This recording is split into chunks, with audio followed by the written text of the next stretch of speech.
Hey everyone, it's Carissa Wiley at sprinkledwithglitter.com. Thanks for joining me today.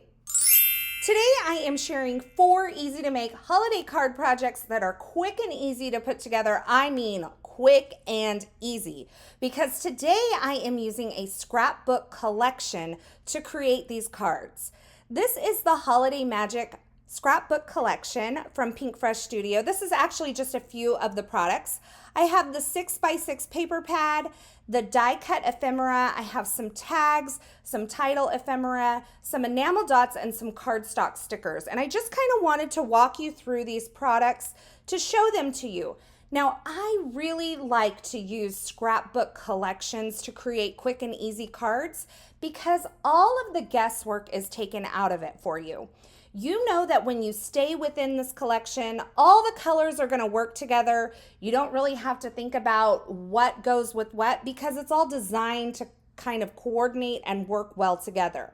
And the thing that I love about this collection is there are some really fun, colorful rainbow pieces, but there's also some very traditional looking items as well. So it all kind of mixes and matches to create this really fun collection. Now you're seeing me sort through all of these pieces here, and I recommend doing this because it gives you an idea of what's in the collection, so you see all of the pieces firsthand, and you can kind of make groupings of things that you think will work well together or things that you definitely want to use and things maybe you want to save for later. And you're going to see at the end of this, I still have a ton of product left over. I can still make a ton of cards. So I can sit down with all of these items once again because they're already sorted out and have another quick holiday craft session and get myself a whole bunch of holiday cards for the season. Now, I started out by die cutting the pattern paper here with this swirl, and I kind of wasn't sure what I wanted to put in the middle. And as I started pulling out different options, I was finding things that really worked well together. So I laid them out in groups and I kept them in groups so that I could kind of remember those things. And I have like 6 or 8 different groups here today. I'm going to create 4 cards. Now, once I have some groupings kind of laid out, I'm going to take some of the pattern papers from the 6x6 paper pad, and I like to use a 6x6 paper pad on card projects because the scale is often more appropriate for a smaller card size. If you get a 12x12 paper, the pattern scale is going to be a little bit larger, and it kind of just doesn't tend to work as well as it does on these smaller card projects when you use the 6x6. So I recommend the 6x6. I'm trimming down some strips so that I have them ready to go and make this process even faster. And if I wanted to, I could kind of go through a bunch of the different pattern papers, trim out strips, so that the next time I sit down to create with this collection, I'll have some on hand and ready to go.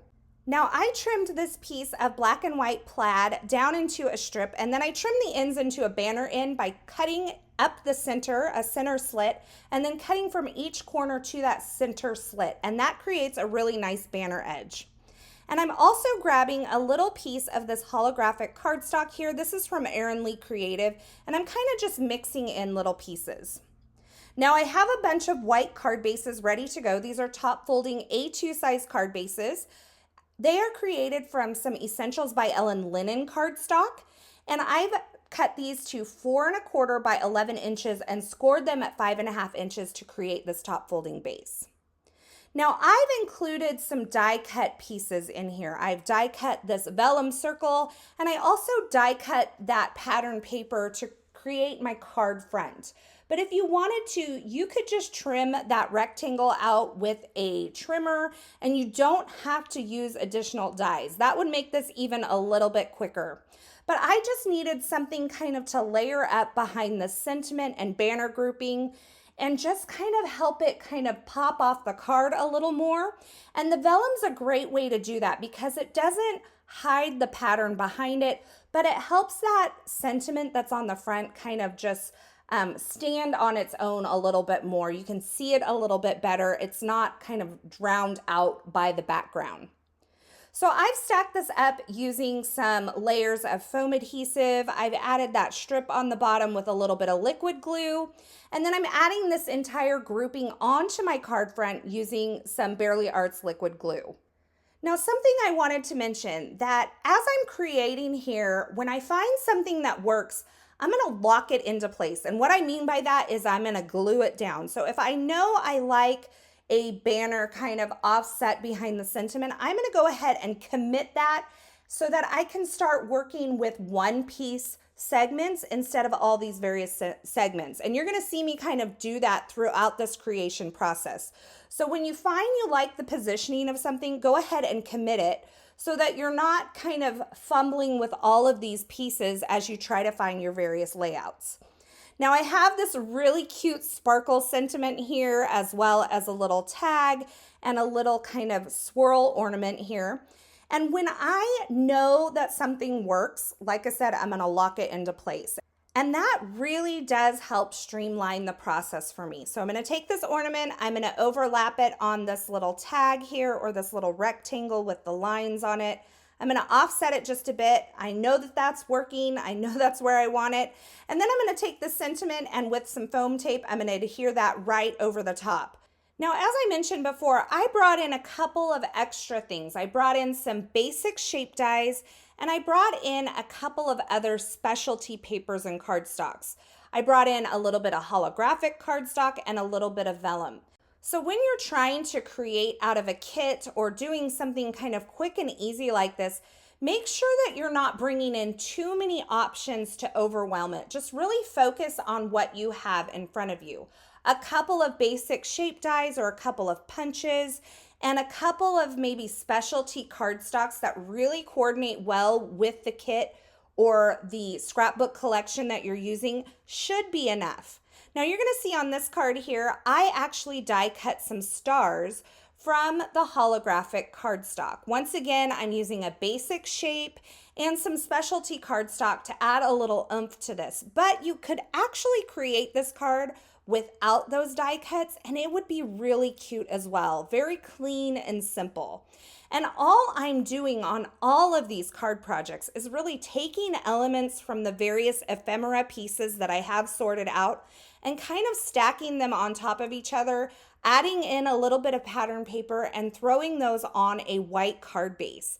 It really doesn't get much easier than this. And this is something that if you have little ones, you could kind of bring them in on this process. Give them a few pieces to work with, give them some foam squares, and have them put together a couple of cards as well. Now keep in mind, you can create other things with these scrapbook collections other than cards. So you may want to sit down one day and make some cards and then pull out your remaining pieces on another day and create some tags. And then maybe another day you create some gift toppers that you can put on little small gift cards and things like that. Because you get so many pieces in these little die cut ephemera packs, and along with the pattern paper, you can really create a lot of projects with this. Now, as I mentioned earlier, this collection is really great because it has those really colorful kind of rainbow type holiday items, but it also has some items that feel really traditional. So you can get a variety of styles out of this collection when you piece all of the different parts together. This card that I'm creating now has a little more traditional feel to it. I have that North Pole Express tag along with the die cut joy sentiment. I've layered on a gold foil cardstock sticker there, as well as that little cocoa mug and a little holly leaf. And now I'm just gonna take a little piece of this black and white snowflake paper and adhere that directly onto my card base. Then I have this grouping here with all of my different elements, and it has a lot of varying heights to it because I've used foam adhesive to adhere all of the different things. And that's kind of creating a little more interest on these cards. So grab some tape runner adhesive and grab some foam adhesive and pop different elements up to give these cards a little more oomph when you're putting them together.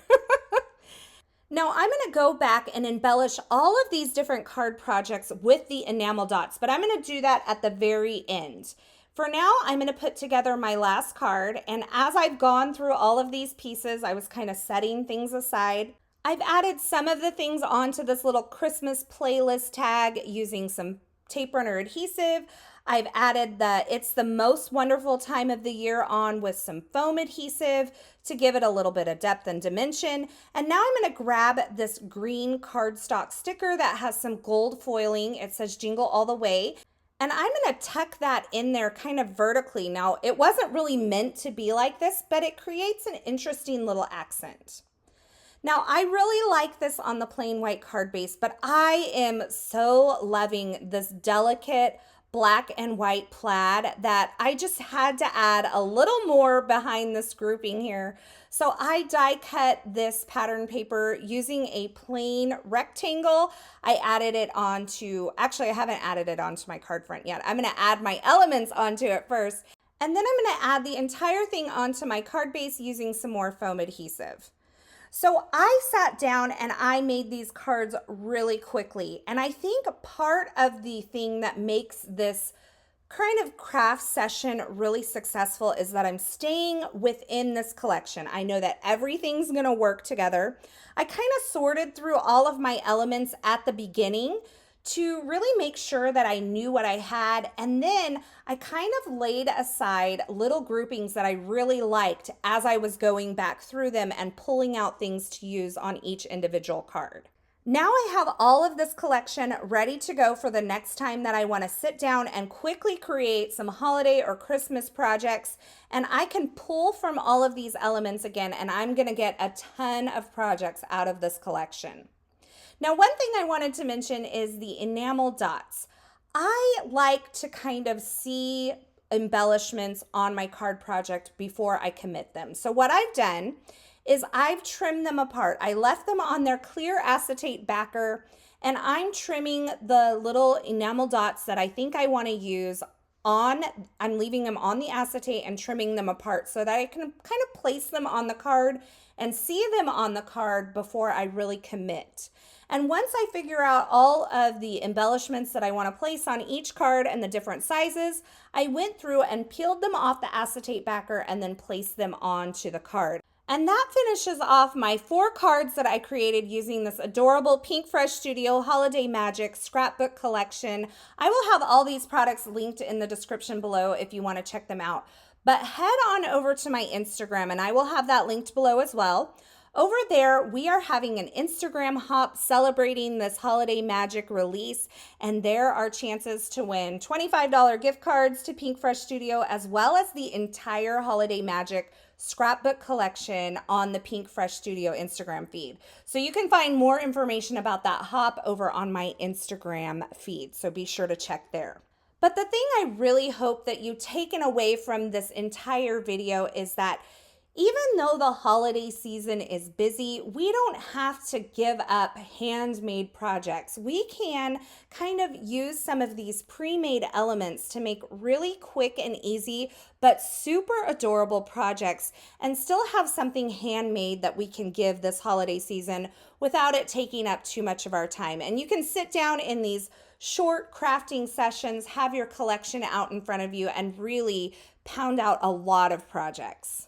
And I hope that you will try something like this holiday season if you're feeling a little bit short on time. Now, I want to say thank you so much for stopping by and hanging out with me today. I hope you found some tips and tricks in this video helpful. I hope you like these projects. If you did, be sure to give this video a thumbs up, and don't forget to subscribe and turn on the notifications here on my YouTube channel so you don't miss any of my paper crafting and card making video tutorials. And if you loved this video, I would love it if you would share it with a friend as well. Thanks again for watching. I am so glad you're here, and until next time, I hope you have a fabulous and magical day.